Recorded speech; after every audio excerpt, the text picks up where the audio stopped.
Good morning, St. Peter's. We're looking at Revelation, chapter 17 this morning. But 17 and 18 belong together. So chapter 17 and chapter 18. There's a woman on a beast in chapter 17.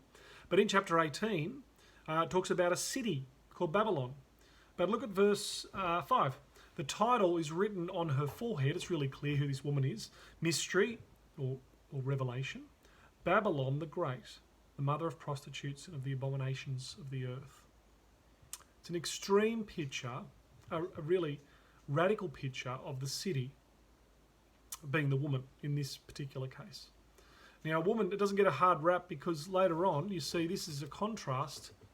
The woman is in Revelation, the woman on the beast, but in contrast we have in chapter 19, we have the bride of Christ, the New Jerusalem, coming down out of heaven. So if you look at chapter 19, verses 1 to 10, but in particular, verse 8 and 7, let us rejoice and be glad, for the wedding of the Lamb has come, and his bride has made herself ready. Fine linen, bright and clean, given to her to wear.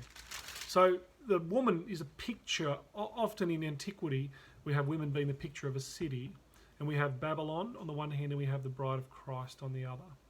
And so the question is, which city are we working on, or are we part of? Christ and his bride, the heavenly city, heading toward the heavenly city, verses 6 and 7 of chapter 19, or in this case, the woman or Babylon. Now the thing is, in chapter 17, it looks very, very enticing. It says here, the woman, verse 4, is dressed in purple and scarlet and glittering in gold, precious stones and pearls. And she holds a golden cup in her hand.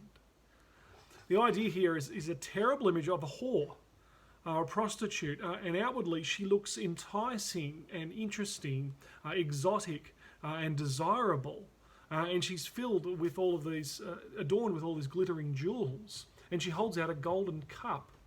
And throughout chapter 17 it's described, this could be thought of thousands of years ago as the city of Rome. And the Christians were called to compromise and to be people who take part in civic life and economic life.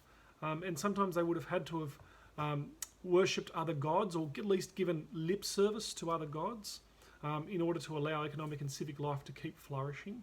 And so they're told here, well, this is what you can do. And it actually is very, very tempting, and it looks very enticing. And it promises you many things, which you might get: wealth, taking part in the city and economic life, power, sex, all sorts of things. It's about worship.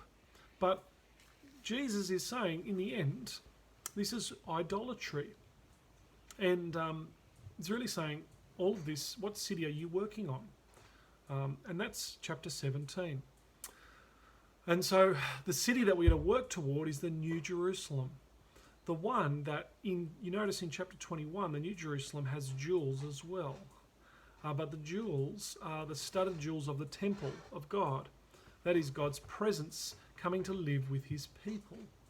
And so the city that we are working on and working toward is a city based on sacrifice, love of others, love of God, not based on just filling ourselves.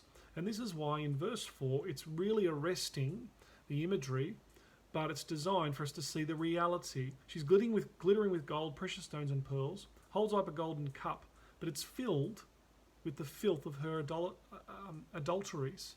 And it's actually like filled with dung and disgusting images. And that's the whole idea, is that it appears to be good, but in the end it leads to ruin.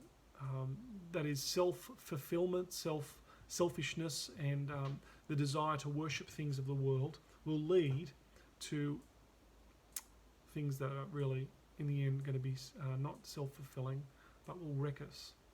And so the picture here is a terrible picture, but it's a terrible picture designed because God's, in Revelation, remember, we're seeing the reality. There's no grey.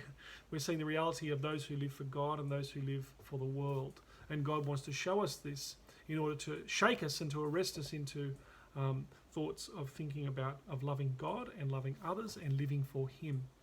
So what city are we working toward? Revelation 7 tells us to flee from the city of Babylon, the woman on the beast. And tomorrow is part 2 of that. We'll see in Revelation 18 the fall of this city, and we'll see 2 responses to the fall of this city. See you then.